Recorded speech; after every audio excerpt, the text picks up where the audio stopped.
Hi, this is Donna Druchunas. In this video, I'm going to show you my favorite lace cast-on techniques. But first, I just want to show you these 3 books. I'll put the notes in the bottom of the video. But Knitter's Companion by Vicky Square, Knitting Tips and Trade Secrets. There's no single author. They've collected this from many different designers. And the Knitting Answer book by Margaret Radcliffe. This last one's where this cast-on is from. I learned it from that book. Those are really great books for learning all different kinds of odds and ends of tips for knitting that you might not know, because there's eternal amount of stuff that we can learn for knitting. Okay, so clean off my area here, and I'm going to show you this lace cast-on that I like, and then I'm going to show you the knitted cast-on, which is sometimes also called the lace cast-on. This one has yarn over, so it's a 2-needle cast-on. You start with a slip knot on the needle, and I'm going to do it first with my right hand and then with my left hand. First thing you do is you make a yarn over on the left needle. I know that's really weird. We don't usually do that, but you just bring the yarn from the back over the top. Now we're going to insert our right needle between that yarn over and the slip knot.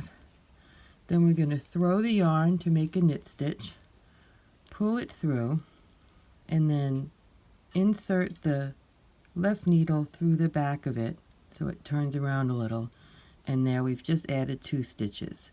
Okay, so we're going to do a yarn over like that, insert the needle between the yarn over and the previous stitch, throw it, pull it through, and put it on the left needle. So we're going to be adding a multiple of 2. You can see how it can be really loose and stretchy already based on your tension. If you need an even number, because you're going to have an odd number, we're adding a multiple of 2, but we started with a slip knot. When you knit this row back across, if you need an even number, you can take the slip knot out, or you can knit 2 together somewhere. No big deal. Okay, so how do you do that if the yarn's in your left hand? Okay, switch the yarn to my other side. So, how do we make the yarn over on this needle? We're going to pull it with the right needle and then drop it onto the left needle. I'm going to do this twice, and you can also rewind it. Then we're going to knit up a stitch, put it on the left needle. Okay, pull this forward. That's the thing, right? Which way do you pull it forward? If you just pull it forward under the needle, it doesn't do anything. You have to pull it forward over the top of the needle to the back and let it drop. Okay, and I'll do that one more time. Okay, so we've got the pair. I'm going to pull it under the needle like that. So over the top first, then under, then let it drop, and it makes a loop. Okay, so that's that one. And you can see I get a different tension with each hand, so of course you're going to want to practice this to get an even tension if you want to use it. I really recommend this for this shawl if you can get a handle on it, because it's really stretchy for this tuna nook shawl, because we're starting from the outer edge and working in on a half pie shawl, and we want a really stretchy edge.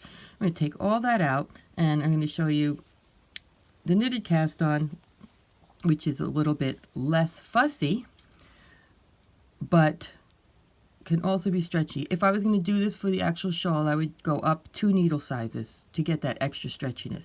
So you start with a slip knot and you just knit into it. Then we put this stitch on the left needle, same way we did in the other one, and then we knit into it. So we're just knitting into each stitch. And again, this can be stretchy too.